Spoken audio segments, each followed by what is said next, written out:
কম। কিন্তু বর্তমান জামানার মুজাদ্দিদ আজহার আহমদের দরবারটা সেই নূহ নবীর কিস্তির মতো এখনো জেগে আছে।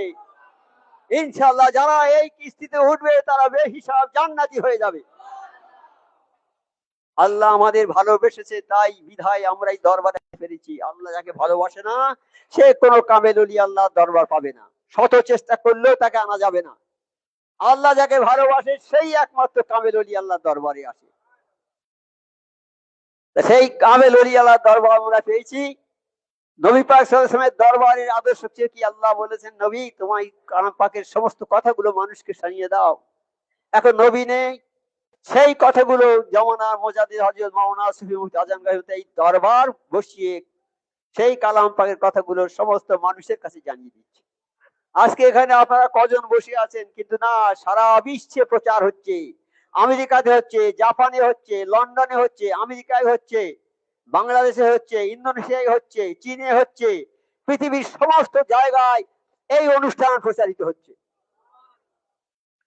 আজকে মেয়েরা আমার মোর্শেদের কাছে নালিশ করেছে, হে মোর্শেদ, পুরুষেরা হাক্কানি দরবারে যায়, প্রতি রবিবার দরবারে যায়, নেকির পাহাড় জমিয়া।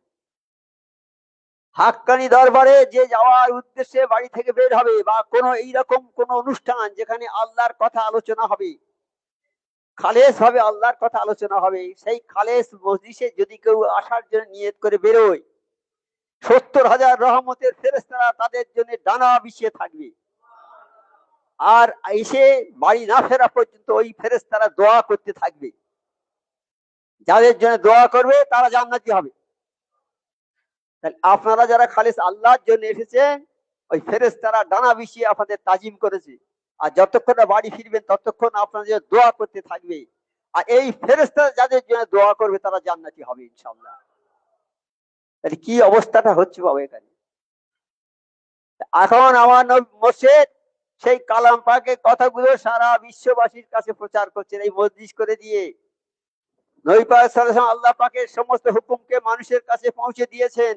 আমার নবী পাক সাল্লাল্লাহু আলাইহি ওয়াসাল্লাম পৌঁছে দিয়েছেন তো। তিনি সেই হজের সময় পাহাড়ের উপরে উঠে ভাষণ দেওয়ার সময়, বিদায় হজ ভাষণ দেওয়ার বলছে, হে ভক্তবৃন্দ সব, আমি কি আল্লাহর হুকুম মানুষের কাছে পৌঁছে দিতে পেরেছি? আল্লাহ যে হুকুম আমার উপরে দিয়েছিল সেই হুকুমটাকে আমি সবার কাছে পৌঁছে দিতে পেরেছি? আপনারা সবাই কি বলেন? সবাই বলছে হ্যাঁ।